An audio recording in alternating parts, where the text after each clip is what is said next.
আমাদের চিন্তা করার দরকার। আর মাত্র কিছুদিন আছে, এই জন্য যে ত্রুটিগুলো হয়েছে, রমজান মাসের যে ত্রুটিগুলো হয়েছে, সেই অসম্পূর্ণ ত্রুটিগুলো যেন আমরা পূর্ণ করতে পারি, সেই নিয়ত করে নিতাম। কারণ পবিত্র রমজান মাসের 30 দিনের মধ্যে আবার শেষ 10 দিনের গুরুত্ব আরো বেশি। শেষ 10 দিনের গুরুত্ব আরো বেশি। যদি আমাদের সমাজের অবস্থা ভিন্ন, এরা রোজার শুরুতে ইবাদতের মধ্যে কিছু গুরুত্ব দিলেও রমজানের শেষ পর্যায়ে দেখা যায় সেই পরিমাণের গুরুত্ব দেখা যায় না। অথচ রমজান মাসের শেষ 10 দিনের গুরুত্ব আরো অনেক বেশি। হাদিস শরীফের মধ্যে এসেছে, আল্লাহ রাসূল সাল্লাল্লাহু আলাইহি ওয়াসাল্লামের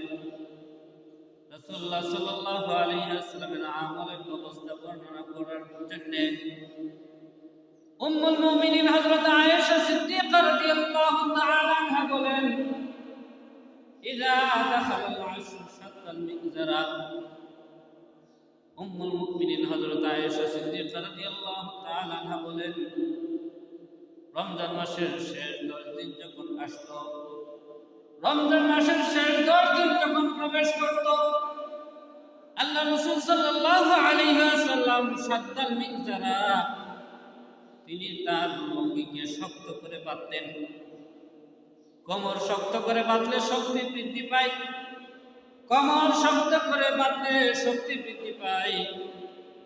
আমরা অনেক সময় দেখতে পাই, কেউ যদি কোনো কঠিন কাজ করতে চায়, কোনো ব্যক্তি যখন বোঝার কোনো কাজ করতে চায়, তখন সে তার কোমরকে শক্তভাবে কোমরকে কি করে বাঁধে।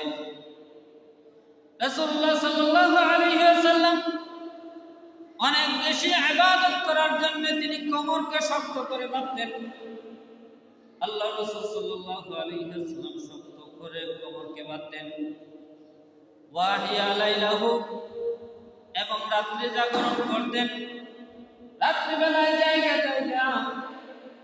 বিশ্ব নবী রাহমাতুল আলামিন হযরত নবী মুহাম্মদুর রাসূলুল্লাহ সাল্লাল্লাহু আলাইহি ওয়াসাল্লাম ইবাদত করতেন। ওয়া ইয়াকাযা আহলাহু, শুধু নিজেই ইবাদত করতেন না, শেষের 10 দিন আল্লাহ রাসূল সাল্লাল্লাহু আলাইহি ওয়াসাল্লাম নিজে অনেক বেশি ইবাদত করতেন, ইবাদতের পরিমাণ বৃদ্ধি করে দিতেন।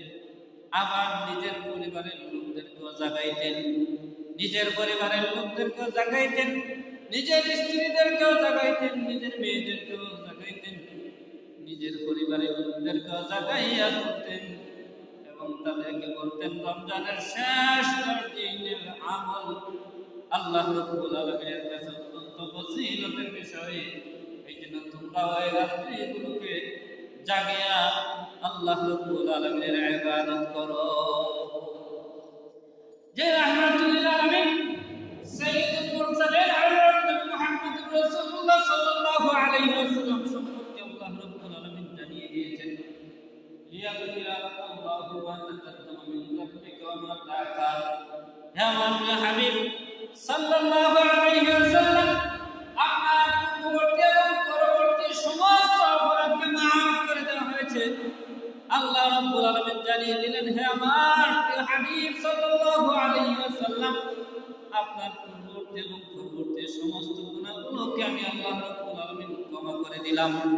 আল্লাহর নবীর কোনো গুনাহ নাই, আম্বিয়া কেরামের কোনো গুনাহ নাই, আম্বিয়া কেরাম সকলে গুনাহ থেকে মুক্ত। এরপরও আল্লাহ রাব্বুল আলামিন সাইয়্যিদুল মুরসালিন রাহমাতুল লিল আলামিন সাল্লাল্লাহু আলাইহি ওয়াসাল্লাম কে সান্ত্বনা দেওয়ার জন্য বলেন, হে আমার হাবিব সাল্লাল্লাহু আলাইহি ওয়াসাল্লাম, কোনো গুনাহ হয়ে যাওয়ার চিন্তা আপনি করবেন না, কোনো অপরাধ হয়ে যাওয়ার চিন্তা আপনি করবেন না। আপনারে আমি এখন থেকে জানিয়ে দিলাম, আপনার পূর্ববর্তী এবং পরবর্তী কোনো গুনাহ নাই। সকল গুনাহকে আমি আল্লাহ রাব্বুল আলামিন আপনার জন্য ক্ষমা করে দিলাম। অর্থাৎ আপনাকে আমি আল্লাহ নিজ দায়িত্বে গুনাহ থেকে পবিত্র রাখবো। সেই রাহমাতুল আলামিন হযরত মুহাম্মদুর রাসূলুল্লাহ সাল্লাল্লাহু আলাইহি ওয়াসাল্লাম যার পূর্ববর্তী এবং পরবর্তী কোনো গুনাহ নাই, এর রমজান মাসের শেষ 10 দিন যখন আসতেন কেমন ইবাদত করতেন। উম্মুল মুমিনিন হযরত আয়েশা সিদ্দিকা রাদিয়াল্লাহু তাআলা বলতেছেন 7টা মিনিট ছাড়া তিনি লঙ্গিকে কোমরের মধ্যে শক্তভাবে বাঁধতেন। এবং রমজান মাসের রাত্রিগুলোতে জাগিয়ে তিনি আল্লাহ রাব্বুল আলামিনের ইবাদত করতেন। এবং পরিবার পরিজনদেরকে তিনি ইবাদতের জন্য রাত্রিবেলায় জাগরণ করতেন।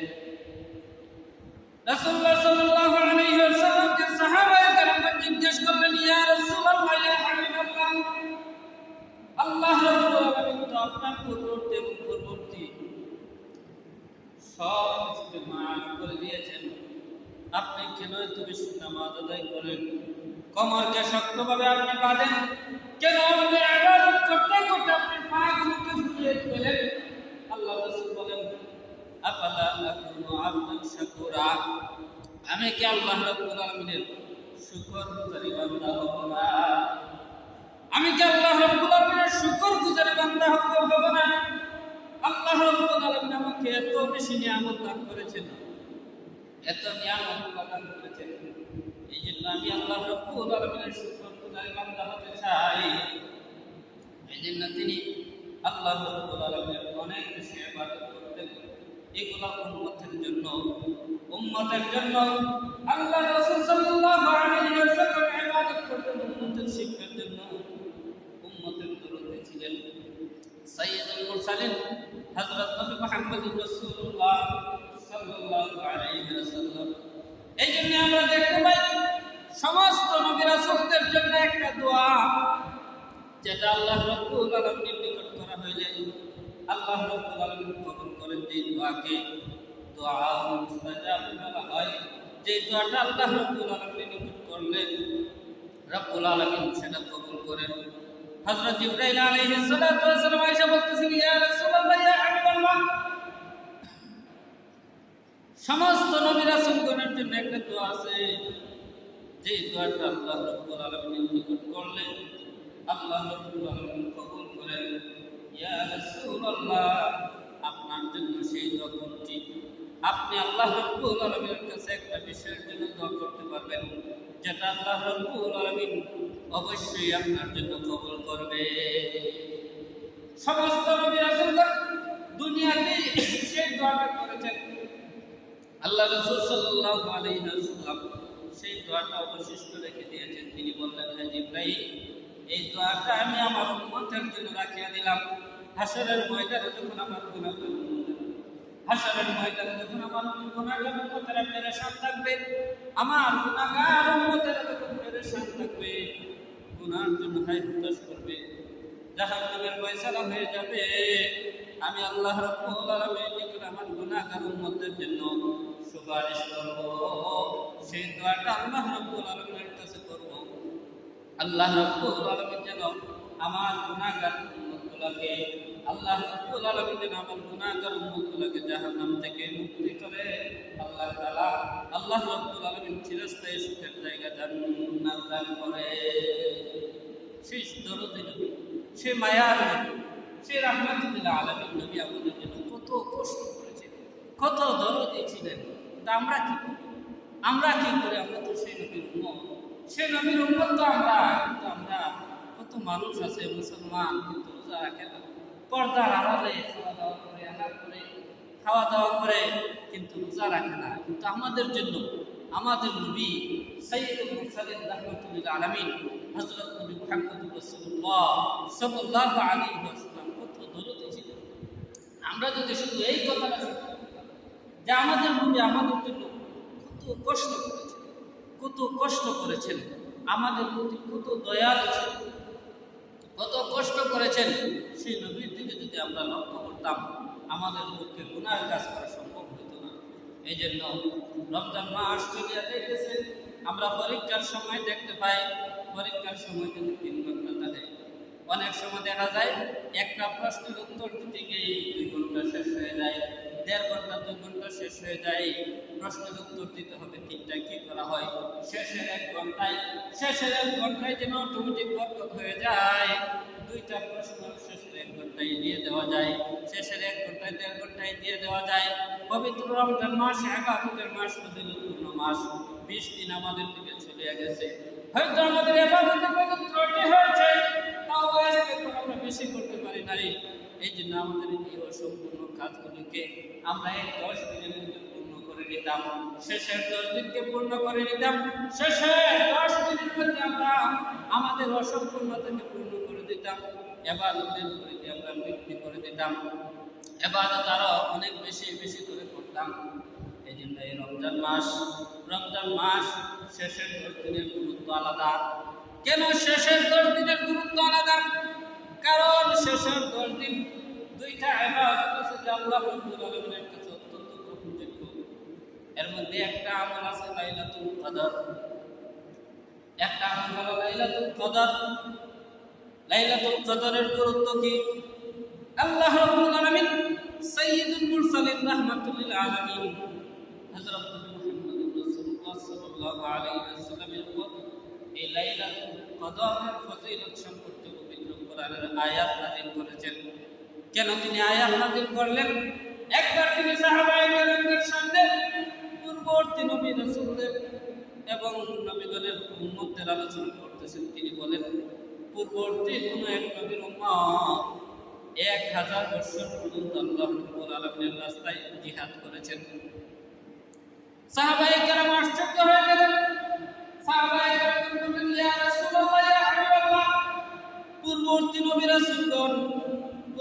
নবী রাসূলগণের উম্মতেরা তো অনেক বেশি হায়াত পাইতো, যার কারণে এরা 1000 মাস পর্যন্ত তারা জিহাদ করেছেন, 1000 মাস পর্যন্ত তারা লাগাতার ইবাদত করেছেন।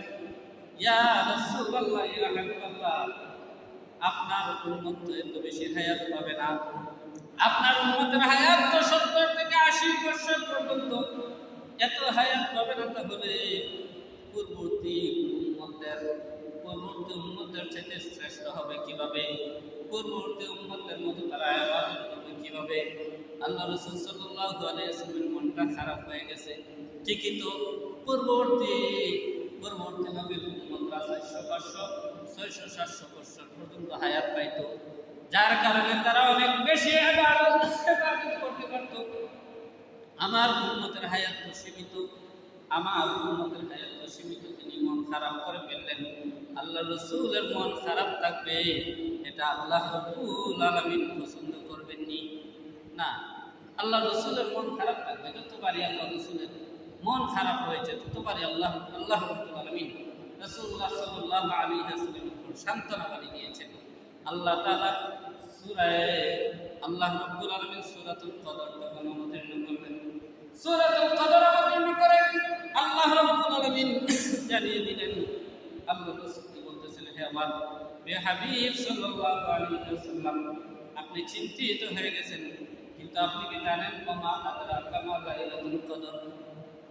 হে আমার প্রিয় হাবিব সাল্লাল্লাহু আলাইহি ওয়াসাল্লাম, আপনি কি চিন্তিত হয়ে গেছেন? আপনি কি জানেন লাইলাতুল কদরের ফজিলত কতটুকু? সবে কদরের ফজিলত কতটুকু এটা আপনি জানেন?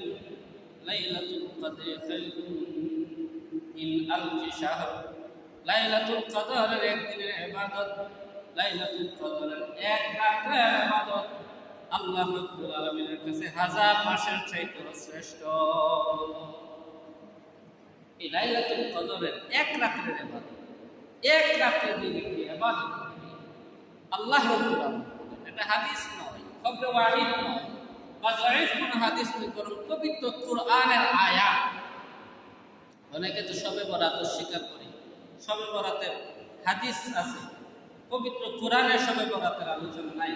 এই জন্য শবে বরাতকে অস্বীকার করলে আমরা বলি, যেহেতু শবে বরাতের হাদিসগুলো যদিও বিশুদ্ধ কিন্তু জন্মি কাতঈ নয়, এই জন্য অস্বীকার করলে কাফের হবে না। কিন্তু লাইলাতুল কদরকে অস্বীকার করতে পারবে না।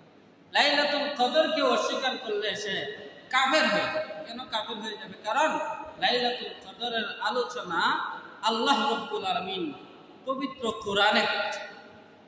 কোরআনে করেছেন। লাইলাতুল কদরের আলোচনা যা কাতঈ, যার মধ্যে কোনো সন্দেহ নেই, যা মুতাওয়াতির ভাবে পবিত্র কোরআনে আল্লাহ রাব্বুল আলামিন লাইলাতুল কদরের ফজিলত বর্ণনা করেছেন। এই জন্য কোনো মুসলমান লাইলাতুল কদরের ফজিলত স্বীকার করার ক্ষমতা নাই, কারণ লাইলাতুল কদরের ফজিলত স্বীকার করলে সে আর মুমিন থাকবে না, সে কাফের হয়ে যাবে। এই জন্য এই লাইলাতুল কদরের ফজিলত আল্লাহ রাব্বুল আলামিন নিজে বলতেছেন, এটা 1000 মাসের চাইতে উত্তম। 1000 মাস হয় 83 বছর 4 মাস, 83 বছর 4 মাসে হয় 1000 বছর। ওই লাইলাতুল কদরের এক রাত্রি ইবাদত, লাইলাতুল কদরের এক রাত্রি ইবাদত করলে 83 বছর 4 মাস বা এর চাইতে অনেক বেশি ইবাদতের সওয়াব আল্লাহ রাব্বুল আলামিন আমলনামায় লিখিয়ে দেন। আল্লাহ তাআলা উম্মতে মুহাম্মদের কত মেহেরবানি, কত দয়া করেছেন। অন্যান্য উম্মত 1000 মাস পর্যন্ত ইবাদত করলে যে সওয়াব লাভ করত, এই উম্মতে মুহাম্মদি এক রাত্রি ইবাদত করলে আল্লাহ রাব্বুল আলামিন ওই ব্যক্তির আমলনামায় এর চাইতে আরো অনেক বেশি। ইবনে কাসিরের মধ্যে এসেছে, তাফসীর ইবনে কাসিরের মধ্যে এসেছে, এখানে আলফা শাহরিন বলা হয়েছে। 1000 মাস আলফা শাহরিন, 1000 মাস, কত হাজার মাস কোনো হিসাব নাই। এই জন্য কেউ যদি প্রকৃতভাবে আল্লাহ রাব্বুল আলামিনের ইবাদত করে, একমাত্র আল্লাহ রাব্বুল আলামিনের সন্তুষ্টির জন্য লাইলাতুল কদরের রাতটা জাগ্রত থাকে, আল্লাহ রাব্বুল আলামিনের ইবাদত করে, আল্লাহ তাআলাই জানেন কত হাজার মাসের ইবাদতের সওয়াব আল্লাহ তাআলা তার আমলনামার মধ্যে লিখিয়ে দেবেন। এই লাইলাতুল কদর কোন দিন? এই লাইলাতুল কদর কোন দিন?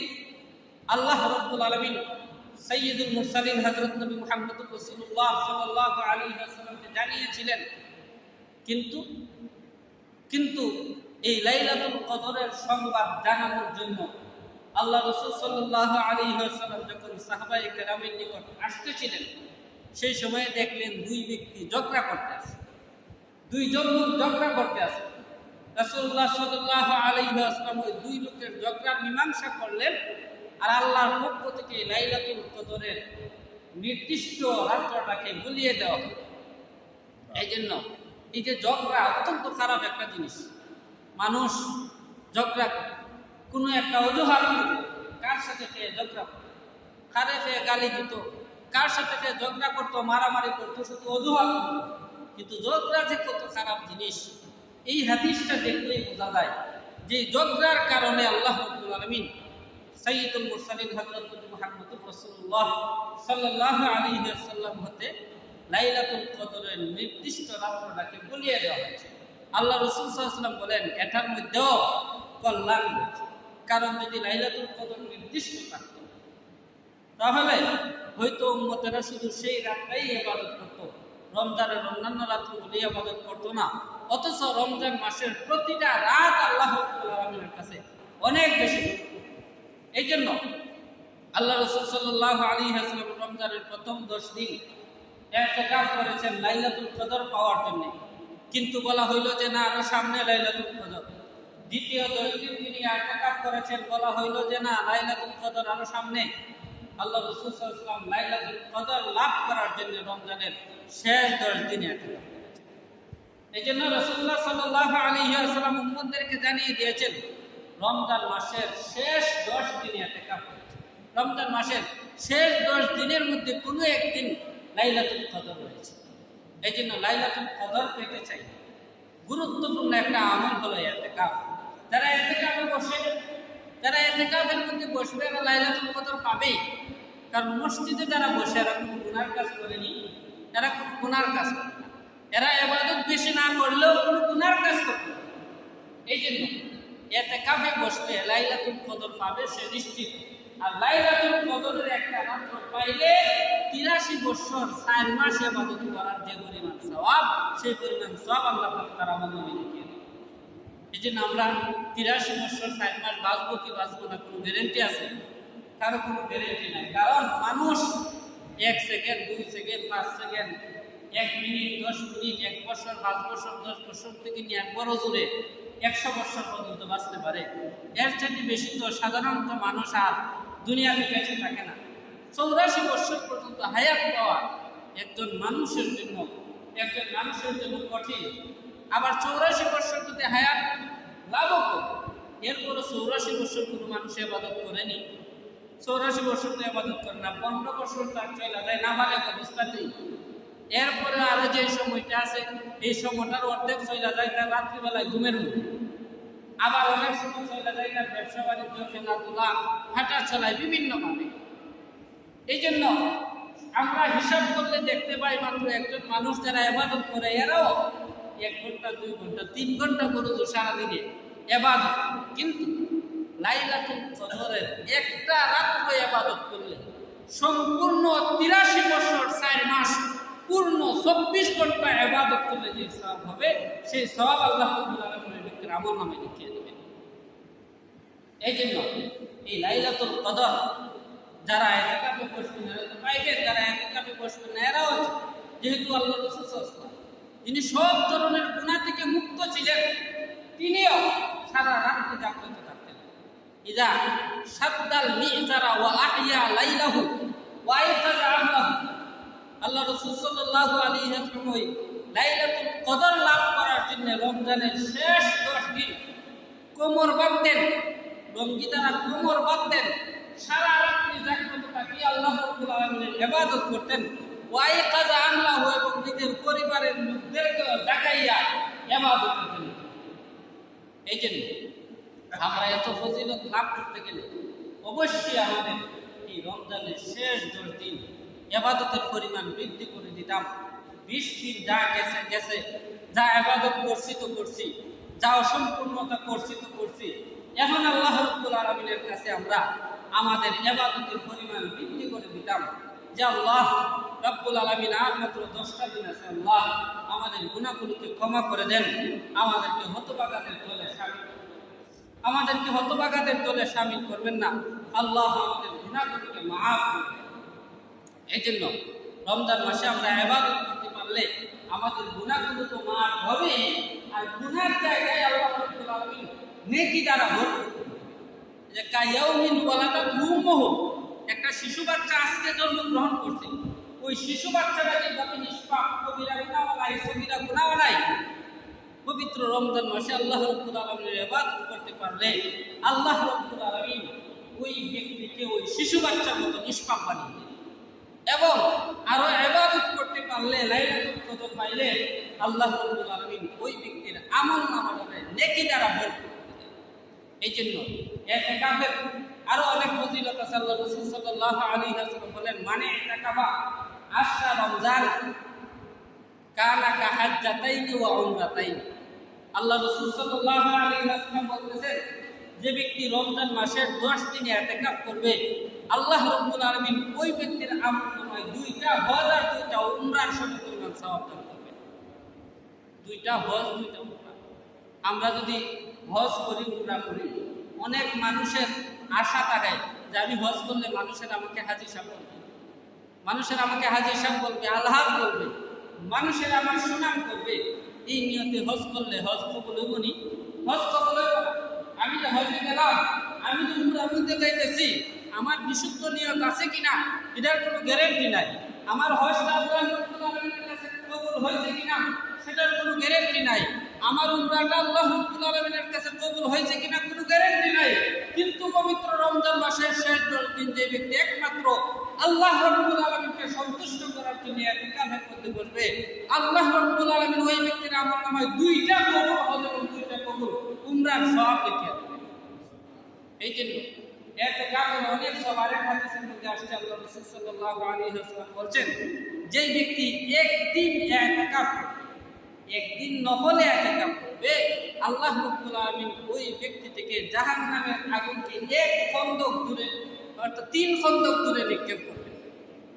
সাহাবায়ে কেরাম জিজ্ঞেস করলেন, ইয়া রাসূলুল্লাহ, খন্দক কি? রাসূলুল্লাহ সাল্লাল্লাহু আলাইহি ওয়াসাল্লাম বললেন, এক একটা খন্দক আসমান জমিন পরিমাণ দূরত্ব। তাহলে 3 খন্দক পরিমাণ হলে 3টা আসমান জমিন পরিমাণ দূরত্ব, একটাই ইতিকাফ করবে। কিন্তু সে যদি 10 দিন ইতিকাফ করে কতটুকু গুরুত্ব হবে?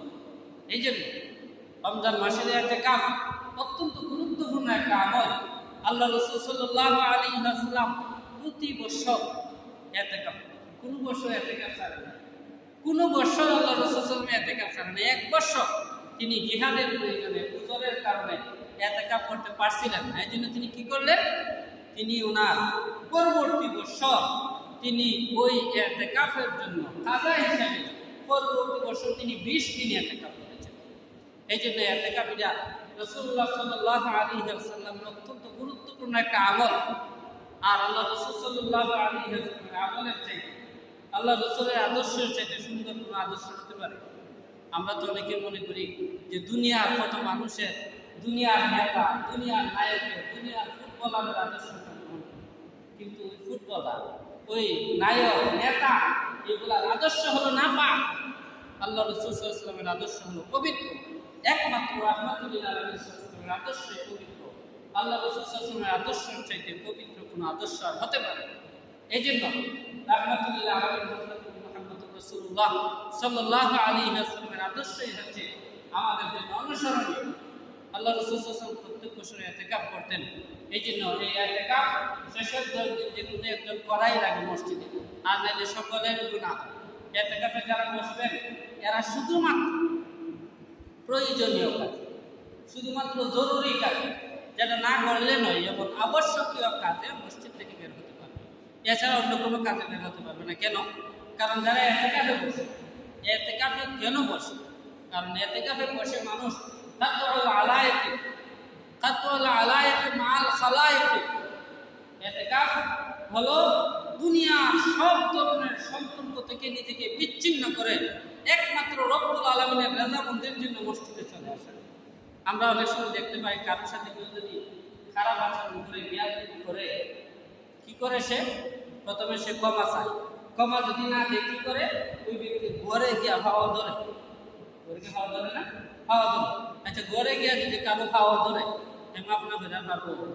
নেতার ঘরে গিয়া যদি ঘরের ভিতরে গিয়া হাওয়া ধরে মাফ চাইলে মাফ না করে পারবো, মাফ না করে পারতো না। ঠিক তেমনি ইতিকাফকারী যেন বুঝাইতে চাই রব্বুল আলামিন, আল্লাহ জানি না আমার গুনাহগুলো মাফ হয়েছে কিনা, আল্লাহ আমি আপনার ঘরে চলে আসলাম, আপনার ঘরে এসে আপনার কুদরতি পায়ে আমি বললাম, রব্বুল আলামিন আমার গুনাহগুলোকে মাফ করে দেন। আল্লাহ রব্বুল আলামিন ওই ব্যক্তিকে মাফ না করতে পারে না। রব্বুল আলামিন ঘোষণা করেন, ও আমার ফেরেশতারা সাক্ষী থাকো, যে বান্দারা আমার একমাত্র আমি রব্বুল আলামিনকে খুশি করার জন্য আমার ঘর মসজিদে চলে আসছে, আমার কুদরতি পায়ে ধরে আমি আল্লাহ রব্বুল আলামিনের কাছে ক্ষমা চাইতেছি, ফেরেশতারা সাক্ষী থাকো আমি রব্বুল আলামিন ওই ব্যক্তিদেরকে মাফ। এই জন্য ওই সমস্ত লোকদের জন্যই আল্লাহ রব্বুল আলামিন ঈদের দিনে রব্বুল আলামিন ফেরেশতাদেরকে প্রেরণ করবেন, ফেরেশতাদেরকে পাঠাইবেন, যে ফেরেশতারা রাস্তায় রাস্তায় অবস্থান করবে। আর যারা নিষ্পাপ, যারা রোজা রেখেছে, যারা রমজান মাসে নামাজ আদায় করেছে, যারা ইতিকাফ করেছে, যাদের সমস্ত গুনাহ আল্লাহ রাব্বুল আলামিন ক্ষমা করে দিয়েছেন, ফেরেশতারাও নিষ্পাপ, ওই লোকেরাও নিষ্পাপ। এই জন্য এদের সাথে মুসাফাহা করার জন্য এরা রাস্তায় রাস্তায় দাঁড়িয়ে থাকে। এই জন্য আমরা আল্লাহ রাব্বুল আলামিনের কাছে দোষ ইবাদতের পরিমাণ বৃদ্ধি করে দিতাম, ইবাদতের পরিমাণ বৃদ্ধি করে দিতাম, বেশি বেশি কোরআন তেলাওয়াত করতাম, আল্লাহ রাব্বুল আলামিনের জিকির করতাম, দুরূদ শরীফ পড়তাম, এবং লাইলাতুল কদর পাওয়ার জন্য আল্লাহ রাব্বুল আলামিনের কাছে দোয়া করতাম। আর সাদকাতুল ফিতর যেটা সর্বশেষে, অর্থাৎ সাদকাতুল ফিতর যেটা আদায় করতে হয় ঈদের নামাজের আগে আদায় করা মুস্তাহাব, ঈদের নামাজের আগে আদায় করা, সাদকাতুল ফিতর আদায় করা মুস্তাহাব। এই জন্য যাদের উপর সাদকাতুল ফিতর ওয়াজিব, এরা ঈদের নামাজের আগে সাদকাতুল ফিতর আদায় করে দিবেন। সাদকাতুল ফিতর কার উপরে ওয়াজিব? সাদকাতুল ফিতর ওয়াজিব কার উপরে? আমরা অনেকেই জানি না, অনেকেই আমরা জানি না যে কার উপরে। অনেকেই মনে করে যে মনে হয় শুধু ঘরের একজনের সাদকাতুল ফিতর, শুধু একজন পরিবারের কর্তার উপরে ওয়াজিব, আর কারো উপরে ওয়াজিব না। কিন্তু না, সাদকাতুল ফিতর যার নেশাব পরিমাণ মাপা, নেশাব পরিমাণ, নেশাব কি? নেশাব হলো যে কোনো ব্যক্তির যার নিকটে 7.5 ভরি স্বর্ণ, যার 7.5 ভরি স্বর্ণ অথবা 52.5 ভরি রূপা সমপরিমাণ জিনিস, মাল যার কাছে আছে, ওই ব্যক্তির উপর সাদকাতুল ফিতর ওয়াজিব। এই জন্য 52.5 ভরি রূপা মূল্য কি 22.5 রূপা মূল্য আমি হিসাব করে দেখছি যে আমাদের বর্তমান অবস্থায় 83,280 টাকা আছে। 83,280 টাকা, 83,280 টাকা যার কাছে আছে, যার ব্যাংকে জমা আছে, অথবা কারো কাছে রাখা আছে, অথবা ঘরের মধ্যে আছে, নিজের কাছে আছে, কোনো না কোনোভাবে যার 83,280 টাকা জমা আছে, প্রয়োজন ব্যতীত, নিজের খরচ ব্যতীত, নিজের প্রয়োজনীয় খরচ ব্যতীত যার কাছে 83,280 টাকার মূল্য জিনিস আছে বা জমা আছে টাকা, ওই ব্যক্তির উপর সদকাতুল ফিতর ওয়াজিব। নিজের পক্ষ থেকে আদায় করতে হবে, নিজের নাবালেগ সন্তানাদি পরিবারের পক্ষ থেকে তার সদকাতুল ফিতর আদায় করতে হবে। এই জন্য সদকাতুল ফিতর কত টাকা? সদকাতুল ফিতরের সর্বনিম্ন এই বছর যা নির্ধারিত হয়েছে সেটা হচ্ছে 110 টাকা। এটা হচ্ছে সর্বনিম্ন, কিন্তু সর্বনিম্নটা তো সবার জন্য। সর্বনিম্ন হচ্ছে যারা কোনো মতে 83,280 টাকার মালিক হয়েছে, এরা তো আর অনেক বেশি আদায় করতে পারবে না, এদের কাছে এমনিতেই টাকা কম, এই জন্য তারা 110 টাকা করে সদকাতুল ফিতর আদায় করবে। কিন্তু যারা লক্ষ লক্ষ টাকার মালিক, এরা তো আরো বেশি আদায় করবে। সদকাতুল ফিতর তো একটা না, সদকাতুল ফিতর আরো কয়েকটা পরিমাণ আছে। সর্বোচ্চ পরিমাণ আছে 2805 টাকা, 2805 টাকা হলো সর্বোচ্চ পরিমাণ। এই জন্য যারা ধনী মানুষ, তাদের যারা অনেক বেশি ধনী আছে, এরা 110 টাকা আদায় করবে না। কারণ আল্লাহর সন্তুষ্টির জন্য আপনি কম আদায় করবে না, কমটা তো আপনি গরিব মানুষের আদায় করবে, যারা কোনো মতে নেশাবের মালিক হয়েছে, এরা খুঁজবো কম কোনটা। আপনি যদি আপনি মার্কেটে গেলে খুঁজে নি যে খাবারের মধ্যে কোনটা কম দামের খাবার, এটা দেন, কেউ খুঁজে না, তাহলে যত দামই হোক, যেটা দেখতে পালা, যারা বলে বলতে পারেন বেশি সেটা দেন। নিজের খাবারের বেলায় যদি আপনি দাম এটা খুঁজেন, আপনি সদকাতুল ফিতর যেটা গরিবদের ভিতরে এটা আদায়ের বেলায় কমটা খুঁজবেন, এটা আদায়ের বেলায় আপনি বড়টা খুঁজেন 2,805 টাকা জন প্রতি সদকাতুল ফিতর সবচেয়ে বড়। আবার কোনোটা আছে 2,000 টাকা, কোনোটা আছে আবার 500 টাকা। নির্দিষ্ট পরিমাণ যার যেটা সামর্থ্য ছিল আমার নির্দিষ্ট জেনে নেবেন। 500 আছে, আবার 1900 আছে, আরেকটা আছে 2300, প্রায় 2300, আরেকটা আছে সর্বোচ্চ যেটা সেটা হচ্ছে 2805 টাকা। এই জন্য আমরা যেহেতু আল্লাহ রাব্বুল আলামিনের সন্তুষ্টির জন্য সদকাতুল ফিতর আদায় করতাম, আমরা চেষ্টা করব নিম্নটা আদায় না করে যেটা আদায় করলে গরিবদের ফায়দা হয় সেটা আমরা আদায় করব। সদকাতুল ফিতর দিব কাকে? সদকাতুল ফিতর কাকে দান করব? সদকাতুল ফিতর হচ্ছে গরিবদের। সপ্তাহের ভিতরে আপনি মসজিদে দিলে হবে নি, মসজিদে দিলে হবে, মাদ্রাসায় দিলে, মাদ্রাসায় সব মাদ্রাসায় হবে না, মাদ্রাসায় কোনো মাদ্রাসায় গরিব পান আছে, এতিমখানা পান আছে, বুড়াবা মান থাকে, যে কিছু ছাত্র থাকে, কিছু ছাত্রী আছে যারা গরিব, মাদ্রাসার বোর্ডিংয়ে টাকা পয়সা দিতে পারে না, এদেরকে সম্পূর্ণ ফ্রিভাবে খাওয়ানো হয়। যেমন আমাদের মাদ্রাসায় আছে বোর্ডিং ফান্ড আছে, বোর্ডিং ফান্ড, এতিমখানা ফান্ড, কিছু ছাত্রছাত্রী আছে যাদেরকে ফ্রি খাওয়ানো হয়, ওই এতিমখানা ফান্ডের মধ্যে দিতে পারবেন, ওই বোর্ডিং ফান্ডের মধ্যে দিতে পারবেন। মাদ্রাসায় দিলে আরো বেশি সব হয়। কেন বেশি সব হয়? কারণ মাদ্রাসায় আপনি যাদেরকে দিবেন এরা তো দ্বীনের ইলম শিক্ষা লাভ করতেছে, এরা দ্বীনের ইলম শিক্ষা লাভ করতেছে, কুরআন শিক্ষা লাভ করতেছে, হাদিসের শিক্ষা লাভ করতেছে। এই জন্য আপনার মাদ্রাসার বোর্ডিং ফান্ডে সদকাতুল ফিতর দিলে দুইটা লাভ, একটা তো সদকাতুল ফিতর আদায়ের সব হয়, আরেকটা ইলমি শিক্ষার কাজে যে আপনি সহায়তা করলেন, কুরআন শিক্ষার কাজে যে আপনি সহায়তা করলেন, হাদিস শিক্ষার কাজে যে আপনি সহায়তা করলেন, সেটারও আপনি সব পাবেন। এই জন্য সদকাতুল ফিতর আদায় করবেন শুধুমাত্র গরিবদের। যারা গরিব বা মাদ্রাসার বোর্ডিং ফান্ড কাটলে মসজিদে আদায় হবে না, অথবা যাদের সম্পদ আছে, ধনী আছে, ওই সমস্ত লোকদেরকে আদায় করবে, ওই সমস্ত লোকদেরকে দিলে হবে না। এই জন্য রমজান মাস চলে যাইতেছে, আমরা এই রমজান মাসের কদর করতাম, আমাদের অসম্পূর্ণতা যা আছে সেটা থেকে আমরা আল্লাহ রাব্বুল আলামিনের কাছে, আল্লাহ তাআলার কাছে তওবা ইস্তিগফার করতাম, আল্লাহ যা অসম্পূর্ণতা হয়েছে সেটা আমাদেরকে ক্ষমা করে দেন, আমাদের ইবাদতে পরিধি বৃদ্ধি করে দিতাম। আজকে দেখি ইতিকাফ, যারা ইতিকাফের মধ্যে বসবেন আসরের পর থেকে নিয়ে সূর্যাস্তের আগে আসতে, সূর্যাস্তের আগে আসতে হয়তো সুন্নত ইতিকাফ পাইতে গেলে 10 দিন ইতিকাফ করা সুন্নত। এই জন্য সুন্নতের মুআক্কাদার ইতিকাফ পাইতে গেলে আজকে সূর্যাস্তের আগে আসরের পর সূর্যাস্তের আগে আপনারা আয়েশা মসজিদের মধ্যে। আর এছাড়াও যাদের মনে করেন 10 দিন সামর্থ্য হইতেছে না, যে 10 দিন আমি পারতেছি না, একটা উদাহরণ টাইমে নফল এতেকাফ করবেন, 3 দিনের জন্য আসেন, 4 দিনের জন্য আসেন, 5 দিনের জন্য আসেন, 1 দিনের জন্য আসেন। তাহলে একদিন এতেকাফ করলে সব আছে না? বলছেন আগে হাদিস, একদিন এতেকাফ করলে সব আছে। এই জন্য যারা 10 দিন পারবেন না, এরাও আসেন, 2 দিনের জন্য আসেন, 8 দিনের জন্য আসেন। আপনার 3 দিন সমস্যা আছে, 7 দিনের জন্য আসেন, 4 দিন সমস্যা আছে, 6 দিনের জন্য আসেন, একবারে বেশি সমস্যা 2 দিনের জন্য, 1 দিনের জন্য ইতিকাফ করেন।